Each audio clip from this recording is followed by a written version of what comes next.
Kibarol to bin e ko His Excellency President Adama Barrow a tambita calendar bengudo nyato dami alon ko ay modolu tombon pour ka farabala ko lu jibe alwo kibaro sodla kibarol to fanam ye dandalaro di His Excellency President Adama Barrow la pour asa akata kaje ko ya jamme aka komandiro ke banko kanjang andaka siya kasi masibo sabuno banko la karola de albo kibaro dum fanan sodla kibarol to fanam e ko rambo jata atele ko ya jamme be murunda nan koten kake president di nyim banko kanjang kibarol to fanam ye molu tombong mulyalon ko wollebe Truth and Reconciliation Commission ila bundani ye millo wolle dum fanam ba akonyim be jibele santolto andu sainten dum fam e ko akonyim be damutale sidi eskenjay a fanam ko mata po newspaper kibar kayto bala ka GDC ila funding Kenya don ko dola kumo bay kabra ko president Barrow la nyim man sa kunda man taran silo sodo albo kibaro fanan sodla mbadi ngulu alben solal do monding ninnata murun se suboni kulo bondale nyor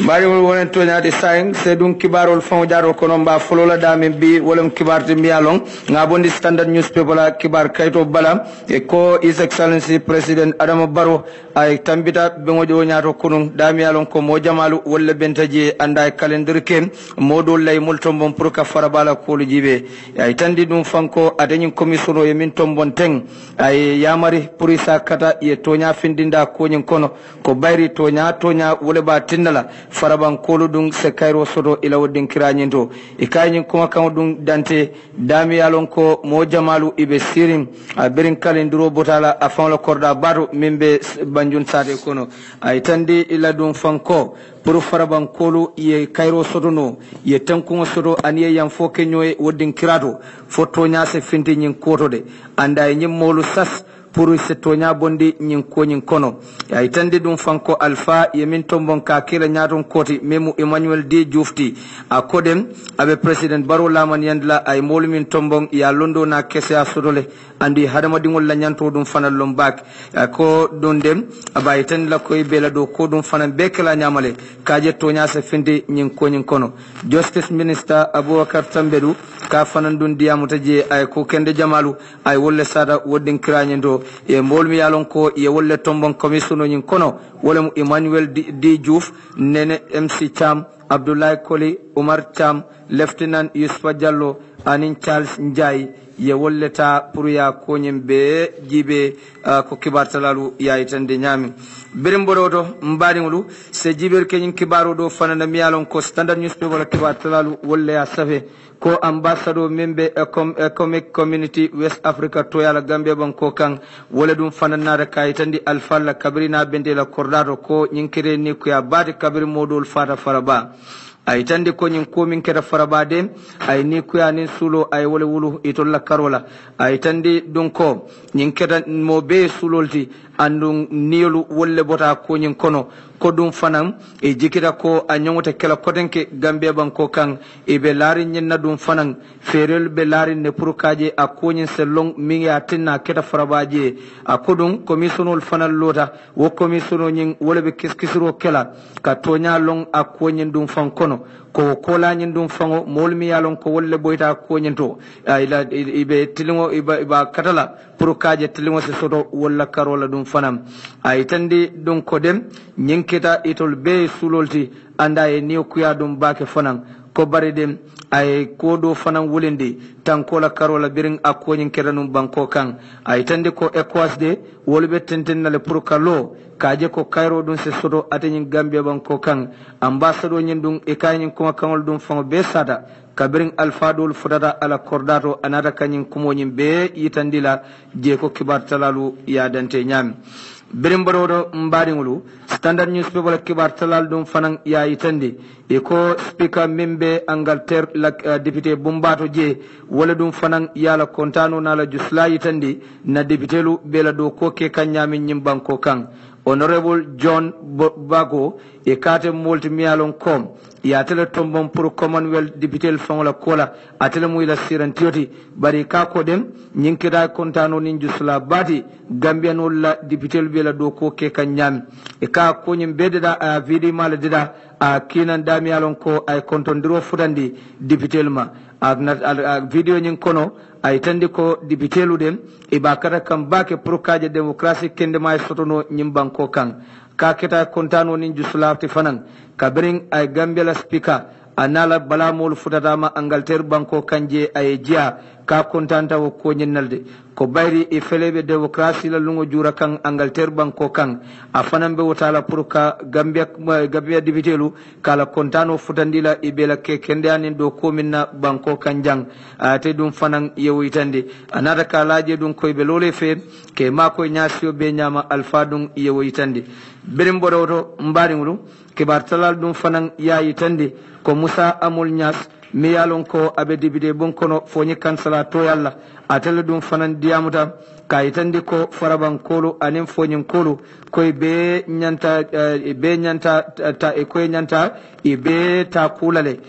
ko ku kera farabala koto e ko le nyanda kala foni kol dum fanan koto Umar Amul Nyas du yewitande e kadale nyin kumo ayo fo kabirin dibidel be katake kan ila bumba kono anada nyin kumo yitandi la jen ako foni kolo de ye ku jama nyin ka nyimman sakunda bullede ko bayri foni fanan nyanda kala dulalti dami alon ko tanko nyanda sulla jele ani yurwa dum fanan nyanda sodla ayitandi dum man sakunda nyanta kumo dol fole to lene ye foni kolo muta nyamin ko bayri ni ajibe faraba birin ko keraje ko hani dibide dol dum famabe dibide bon kono e be yela ni ko yani la sulo yitandi akko nyinal bari dibide nyin memo foni kansala la dibide di akode birin akira foni amang anyon dibide je mi yala ni ko yitandi wo ko nyina Amul Nyas dum ko amam benon komantu ako sojaro dol faranon kanillahi fonyi tundo kan ko konyin kutumante je anda konyin dum fanan diamo ma wara jang ko e dol dum fana mutanum banko kan mi yalon ko e mutata janne anon ko manke o konyin dum fananto ay tande ko man sakunda nyanta dinkral be ka nyandilale afanan yew fo ta kode man sakunda wo min ketanum kol min ketanum fonyi isa kata yewol dum fanan na kol bejibe Musa Amul Nyas e ka ko dibitel fanan nin ku kira dulato e be nyanta lola nyo fele pour kaje ko ya ko nyin kele nyo fe bari kana dladolu tombong ye dladol dum fanan tuje a fo Standard newspaper la kibar kaydo bala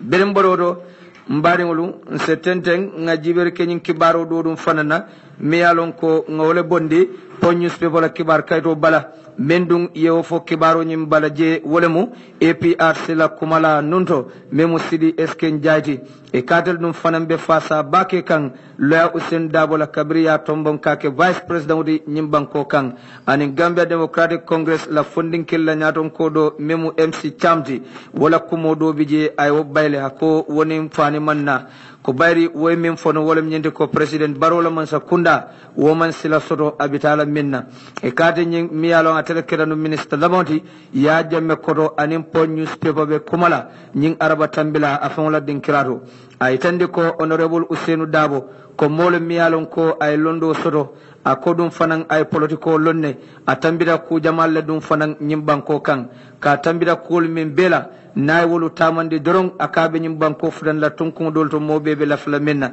ay tande ko ala tombon ka ke vice president di wo mo kulati miyalon ko abete ada bak sidin jay ko nim modol fonka commandiro ke ka fokko foddabo nyanta kala vice president di ko ko nyin dum fon ka ta jakal bak ka fo nyam ako ya ako Dabo ako mole miyalon ko a londo sodole annun Gambia dingol dum fawmati asetarano nyim place otol ko momo yalon ko ya tombon prado ko ke mansa kunday foymu ministalti bang foymu vice president wolti ko molu nyante jaylale mol nyantal wala le ko lu jay ka fo po newspaper dun nakibar talalu ye nyami anata ako ni hajibe tonya Gambia nolu e nyanta tilinnale ako dum fanan e nyanta pour ka toñaje kool kono ko ministre mulyalon ko ye tombon anin vice president ye min tombon teng isa do ko nyin kenole akodun woto gambianol nyanta min kala wala mo ke nimbara doron anin ke jay ye nyin place o min dilela wo kolale mu dum fanan anata datiling Gambia Democratic Congress la nyin fondin kala memo MC Chamti ka fay ko Mamadou Cham men ko barola man sakunda man taran sila soto e ko beren abo jabela ako wala wo kumo nyin famanke kuma bedeti ko kumo nyin faman teling ko futandi man sakundama kawde atiaji ko president barola man sakunda ibe do ko kende balake kanyim banko kan kodun ye taran silo dum fanan soto beri nata ya kata bake pour ka démocratie sabatindi nyim banko kan ka je dum fanan mole tamani luwala luwa maralo ke nyim banko kan ko president baro dum yew samanan ko nyaawo nyam a ko dol bije wol se la fanole bar ko president baro de biray sembota abe do ko kende ballela ate nyim banko nyin kan kay maral kendo sabatindi ay bunya dum fanan di banko dingol la anin kaje dum fanan luwa way maralo ke banko kan kata ya jeko nyin ko min keda faraba ate dol kaje nyamin ko manke kuti miyalon anyanta fulawole nyam ko bayri birin ko keda faraba ko His Excellency President Adama Barrow alaman sakunda yelo dulata ko nyin tole e fentita e diamuta kay tande ko ko nyin ya bayle e manna da wala dum fanan atata dingoluma fota dingoluma molbe lopitanol be bani faro memo Edward Francis Small Teaching Hospital ti a fotata je ala nisulo yitandi ko la min keda wo farabaje anata ka yitandi la dum fanan ko ila jaral kodo nyin atele bo dum fanan be jola wota ko President Barrow nyin ko ma mosula min tambida President Barrow la ko amanna da wala dum fanan anala mol fotata fo faraba e kumata faraba dingole kay ilo dula yitande man sakundabe mentala amanna da wolam ay commission o lo pour kaje ko isa koñim bejibe a koñin tata nyami wo kola mul boyta koñin kono molla to nyasina dire la banko kan odo sidin jay ka berin to mondiro la karola lumbang anin dum fanan farabala ko ay wol be nyinyanda ko mu kulati mi yalon ko abetata ay tandi ponyus be wala kibar kay do bala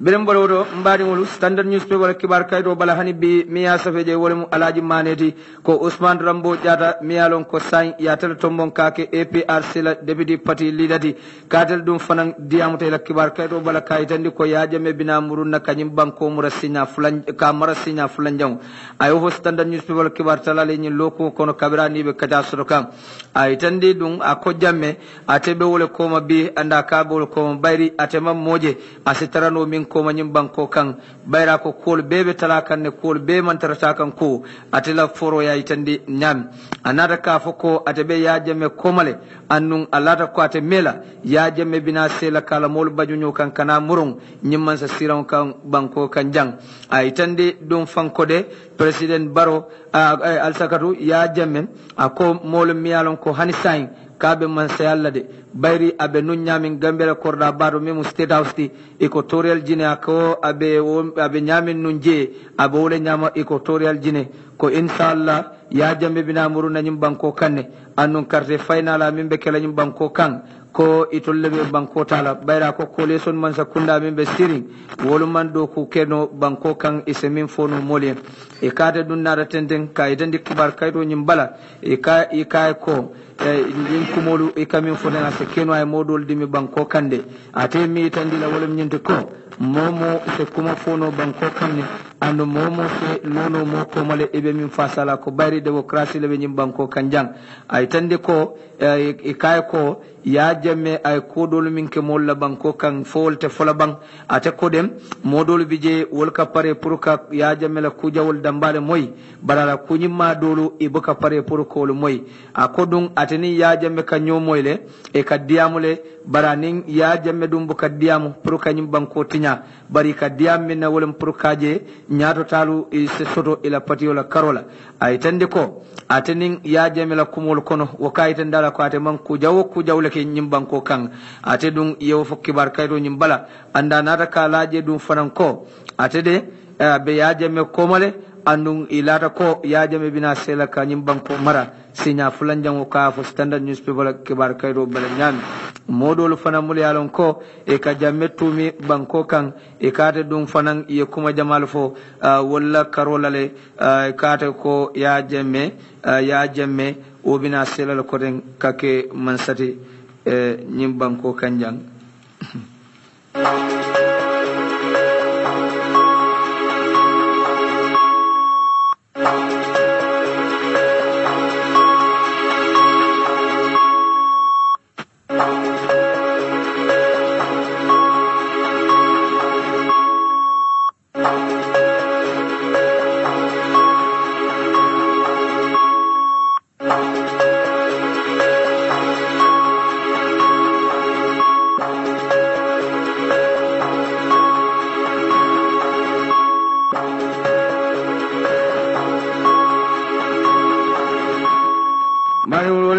hani bi albela moy kan dunia fele kibaru lamin kanale Star FM radio 96.6 alnal bari malong yusfa dabo membe siring alaj sadio baro e jang bi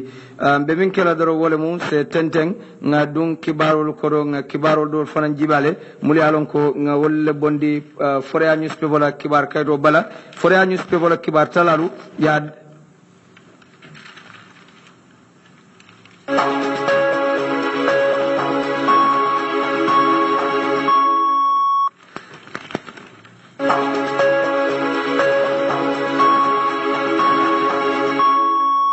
alsakatu mbaɗigolu daily news lam ɓayrin delta fore ala kaytol jela wolayatinna daily news la kibar talalu ya safe ko Moussa Touré miyalon kaɓe larde kunda saɓe jele e koye wole samba magistrate aissatou salla bay ñatilin wala bundum magistrate court ko niyaje yateñika ka samba magistrate o ñatilin wala je kaye luwalle tiña medicine control act yemi yitandi ñimbanko kan jang ko ate pharmacie ngole babulu a tara amallan sino soto kañanta pharmacie ngo yella banko kan janne wodun keda kuti miyalon ay luwatinya na bankola maral kitabo to Abdou Karim Sisoho miyalon ko atebe e kabe lamen atele dum fanana la mulu wulta multa pour ka dinkrado lu kumpabo mulbe banko kanjang me karotil mon ani se 2018 no mu ifral lata kunda sabiji kanifi municipal council damiyalon ko ye kendingo do taraje ay pharmacie ngo yele e ka fa ko Nasirul drug store wona Nasirul drug store yara fan atebe tamandi kam banko kanjane e mallan sindiyal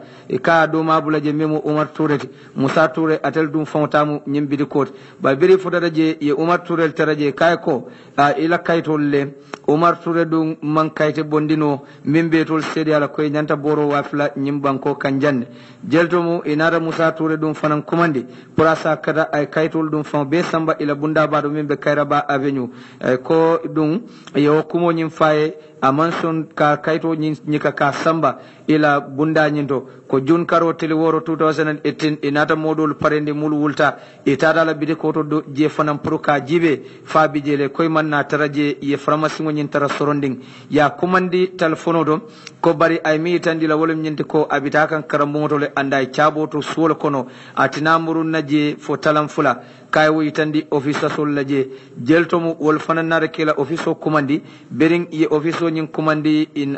office la alfalu na raka fo ko alta faje kunda police station aliya ko nyin foje Abdou Karim nala molu e nata futa police station o nyinto ya ko itandi wol Abdou Karim amanna dawla kaf nyoma dola mobile o ta ay Umar Touré commandi Umaru nate danko bira futate ma police station o do je police olu ya muta abe bulu nun je fo birin Moussa Touré nata ya nyinin ka chabo alhalola nata ka itandi la ko chabo nun atewo bula suwol kono ko ya samba kidol la wo dalilo nyin kan bayri ay luwalu tinya anindum fanan iye kamo min diala amam baranin wo kamola koy nata ka kidio nyimuda ka lo sawni July karotil tang anin fula 2018 namu kabe tentenna nyim banko nyin kan ko kibar talalu ya itande nyami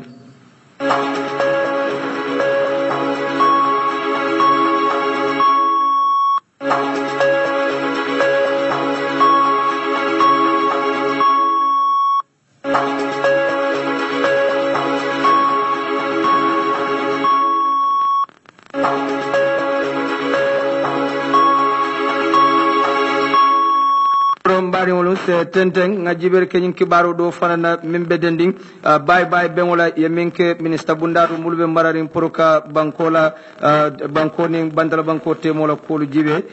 ko ila bengo nyinto je akeda bendurim balti dami alon ko new vice president memmo alhaji honorable lawyer Ousainou Dabo kana la molu ya fonyo en bye bye abe bola ministry of foreign affairs ko sayin abita banko fawla korda balato memu state house dami alon ko abe kala president no malan ko tije ka bengo nyinto akedan ni kuya balati doliye muli alon ko ye nin Dabo be do kola je andu ya nyenyande alfanyin ye de maro min dilela anay ma ko ro min kela birabe place o nyinto ya itande ko lawyer Ousainou Dabo ko molo mi alon ko a kate tolye bake ay makoy ani lota fe alote fe ani do ko kende balu ke nyola ko keda puti mi alon ay kontan bak wala atina biri ya bondi koto birin ya bondi itol koto e ko akete fane sula bati pour kaje enin alfanyi ye kacha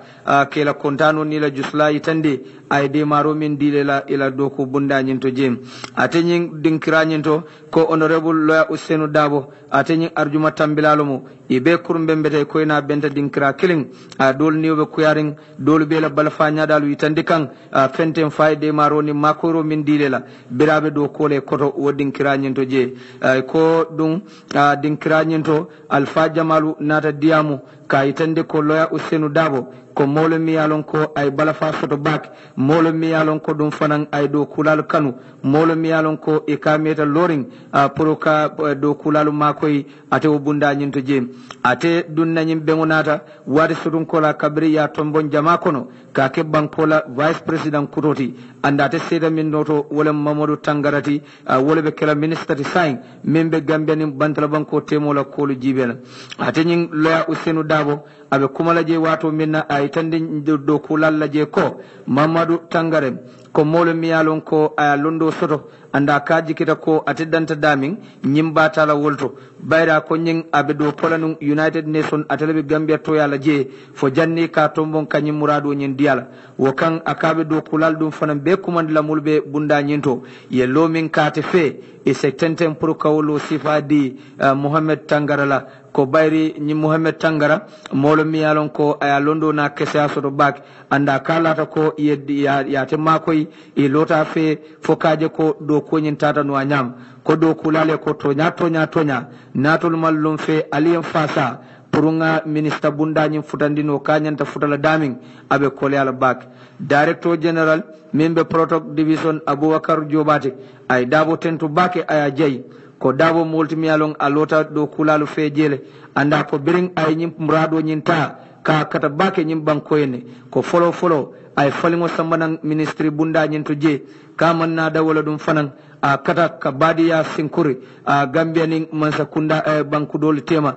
ko dum fanan kata bake pour kaje Gambia murun Commonwealth ko damo yim beke pour kaje ko banko nyaato tal soto ko to dum dem kate alfanyim bondi koto wo kada kulen miyalon ay iniyo kuya bak bari fenti ye foy sa fo nyoye bye andum yaay tendi dum fanan ko ibe taral loring afele andum memba ko ma dum fanan min seta noto ibe lolo dum fanan ko male pour ka fasa director of African Affairs European Affairs Division memmo Mr Abubakar Baldeti and Miss Alice Kolle wol bekera moledi mulyalon ko ye Dabo tentu bake ya jay ay tendi ko alote fe ay makoy ila do ko nyin kono ko andum ibe tentenna pour ka wo do ko nyin ka ko le di fanan mo kutole min tombon pour ka sendi Dabo not Sekou Cissé mi alon ko atelbe communication bundato mol kala mutandiro la bundato e katale bije a fanan ye Dabo tentu bak a jay ko Dabo biring ay ministrita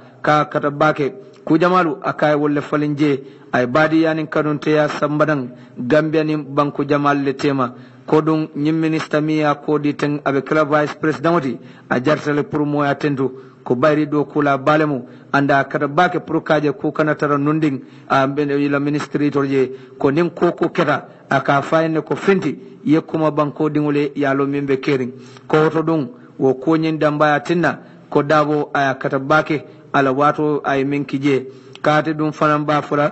permanent secretary le aning director nin dokulalu mulyalon ko ibe bije ibe baitan la ko dabo ay bankola nyi bunda sambadulal anyanta tala dami e ko dum fanan ya tombon kake vice president ibe duala e prokaje ala office o nyindo je fanan wose soniama asara do ko nyin keno nyama kanyanta kala nyam communication unit ministry of foreign affairs o ministry bundati mulbe marani gambe banko ning bantal banko temola kolu jibela wolle dum fanan yenyi fo ande ko akara nyin arjuma tambilalla dami yalon ko mo jamalu wolle bentaje ibe ba fo kan nyoy nung bye bye ebe duwa kan nyoy wodinkira nyindo je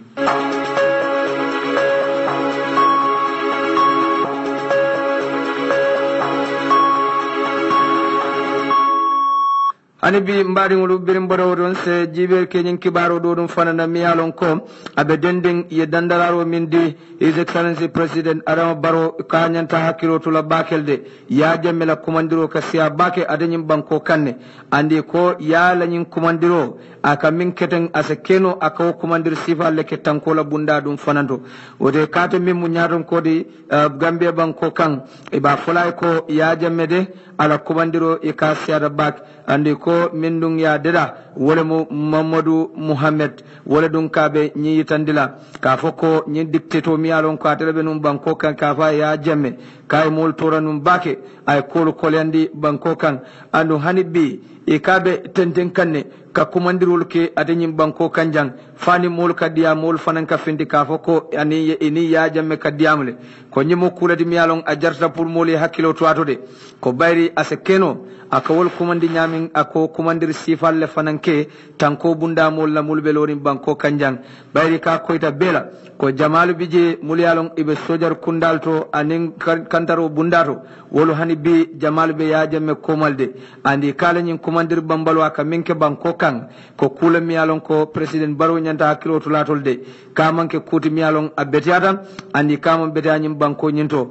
ko woto iba fulay dum fanan purasa ko nyin jibe bake bayri kamu kulati miyalon a jarta pour mo be sa korosi kala komandiro siata ani molla kata warta nyim banko kanjang kibarulu yayitandi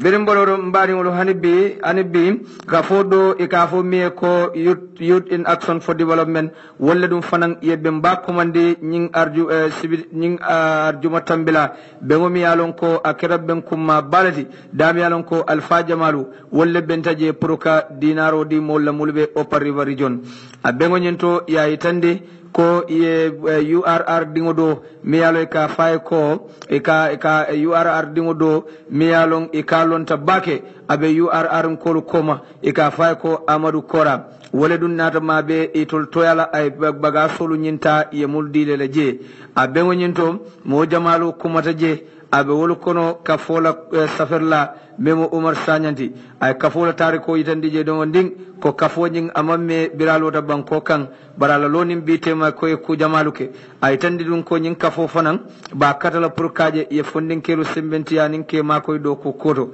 ko kafo nyin dum fanan manta dan wala bari ba katala bake pour kaje ko ku kolyada moluma banko kan itol belo law kotol ko ite me ate mela ibe findila dum fanan pour kata ka diamole banko ton kon nano bedo kaje ko fondin kelu selo ye nyatilim banko do kola anin ko kende jamal mulyalon ay wol dum fam be yitandije ka fo la diam la no malon ko memo Amadou Bati afanan diam taje Amadou Ba akonyin kafulo miyalon akumma da bak ay tandi dum fanko kafola lonin bitema kama watita bari la ke ku barol siada bak ko kan ibe tentena pour kaje ko yelo fondin kelu fe kanyoma ko do konyendo ala kumonin kumala fulo la kumolu manjamfa ila kafola president memmo lamin loya lamin daboti afanan diam taje bak a konyin kafo ya tel tombon ka kela nyaton koti ko kera kuti miyalon a kontan bak a jusla ay tandi ko atede fondin kella ko abukatu koma bayri abenun Angleterre banko kan ay wati jama kije bari biring anada nyim banko kan atara kasibun jamal le dum fananto dami alon ko ay fondinkel taraje andani kacar ko niaje ay woke bayri atemul loyalty andung ag ikalafi puruka kol be long ko bari kacanyin kono fondinke jamal kayita ndala ko imando kole soto walla kole kolyatema wala ne naraka kuke minni luwani sartul manta lamin ko woto nin kafo lota yata tombon ka kela nyaton ko de puruko kelo nyinke kate dum fanam bala fanka dam be kela anala kesana la londi ndingo be purukaje kafo nyingi yurwa anay nyato ta soto ay tandi kafo mo ladun ko atede ay fondinkelu ay kanu bak anda ko fondinkelu kawul simbentiya ko fenneti miyalon akumata ay laman yande dun ko abe lole fele annun kafo nyen dum fanan kabe nyato tal ning yurwa bal sodla a kafo nyen ay tande ko bide ibe fintila dum fanan pour kata ka fuda fondinke dole ka homiye ko modun gom e kate molti miyalon a fanan keta kella balati nyin gambe banko kan bayri ka fanan dabe mol kono le nun mul yalon ko ye tesiti pour ka yaje me bondi nyim banko kan yatani solo sande wolu ani modolu ye wolle mutanum banko kan jang wo kan kafo nyin ko yaje ko fondinke nyin ala ko jarta pour yeta ya jibe ani loafe kaje isa mako no nyawonya pour ka mako no bari ka sulata de marola a sulata hani jaralo fongolale bari nyim molu ko niye samba nini talata waro do biye se joku yebula wo ko kan ibe lola pour ka modun gom ka fasa nyasio be nyama andu ko kafo nyim bi ibe futala afongola wulu sateto memu tujeren sate konoti ibe tala je inabe kujamal fanan kacala ibe kujamal fanan kacala je membe kafo nyin sambala nyato honorable Papa Touré a fanan ikatelum kafola coordinator ti kate dum fanan akira kondano ninjusula badi bering ya tombong kake kafola coordinator ti andi ka fanan betara mol kono le mulyalon koy bebe fudala Mamadou Ngom la le bi pour ka inay kacha soto wodin kiranyento be wonyento jem ko mbubu ko be wonyento Amadou Kora biring ay fengolu ta yemindi opa riban kolla ko nyinketa kontano ninjusula bati biriye opa riba tombon jamalu kono kanyem fengo dilel ko ye fengol min dilela ten abe makola abe nafara bake wodin kiranyento ko fondin kele ko alla sinin sama bal nyato wota lalte sidide ale kutu katalla kan pour kaje ko alsedo koke kanyanta kela nyamin banko kan Amad Kora dum fanan ay Papa Touré ay tentu bake ay jey ko molo miyalon ko ay banko kanu ay banko dum fanan sula kay fondinkel dum fanan nako sula bak ko kan dum fanan abe papatentu la bake ka ba jayla ning mol miyal mo kotengolu mol yalon ko e bebe aden youth in action mbadingolu say be min kela doron wala mu ngatenteng ngatani nyin kibaro do fanana miyalon ko wala be denning social security and housing finance corporation wol fanan yayi tande ko nyin aramisa tambilalo mu e fanan sida e be balanding koy man son kata do kola ila do ko bundat e tolude ko niaje e sida e tolu manta do kola bayri e ko yemin sambanun je pura tilingo ketol tema ay ko wole la do kula do bay biribe metingo nyin kono wala adna ko itol dum man son pro do ko kala o din krayindo social security and housing finance corporation ko itol dum farambe sirine be balambale ko man son pro kata do kola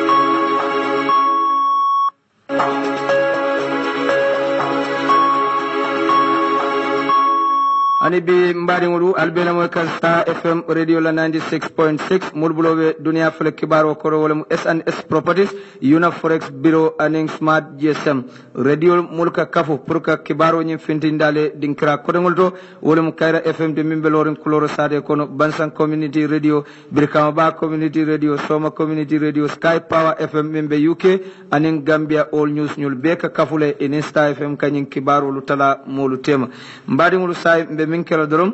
be nyin kankularo dol sinlal ma mulbe mbulu jang jandi wato be banna nyamina pia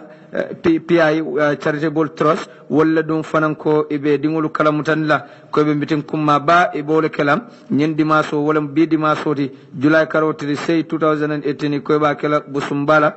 kemo bala kordado wo kandum fanan e ko fula kunda animan nin ka kunda ye be kumandi mulbe kombo jam police mabe mitingo nyin ko dum fanan ibe mo jamalu mulyalon ko ibe nyilla kan ko be mabe laje wala mu Suleiman Sawane mimbe custom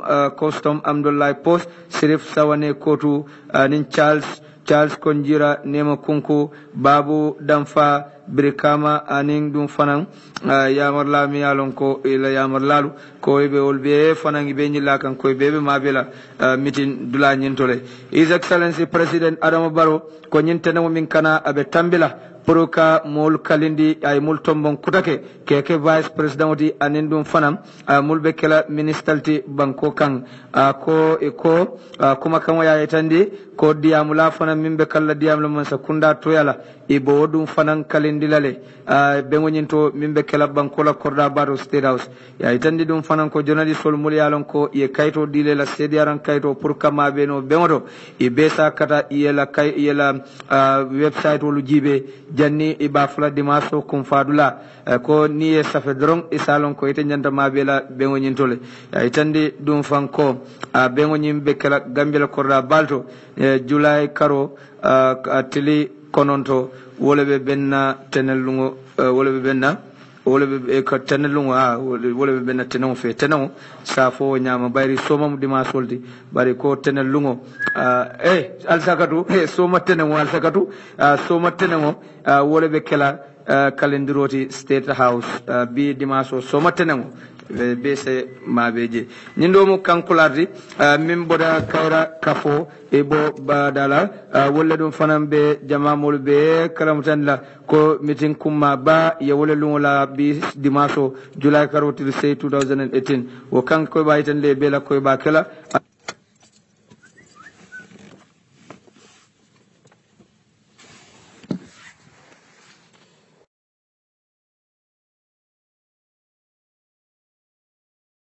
kibarol to bin e ko His Excellency President Adama Barrow a tambita kalendir bengudo nyato dami alon ko ay modolu tombon pour ka farabala ko lu jibe albo kibaro sodla kibarol to fanam ye dandalaro di His Excellency President Adama Barrow la pour asa akata kaje ko ya jamme aka komandiro ke banko kanjang anda ka siya kasi masibo sabuno bankola karola de albo kibaro dum fanan sodla kibarol to fanam e ko rambo jata atele ko ya jamme be murunda nan koten kake president di nyim banko kanjang kibarol to fanam ye molu tombong mulyalon ko wollebe Truth and Reconciliation Commission ila bundani ye millo wolle dum fanam ba akonyim be jibele santolto andu sainten dum fam e ko akonyim be damutale sidi eskenjay afanan ko mata po newspaper kibar kayto bala ka GDC ila funding Kenya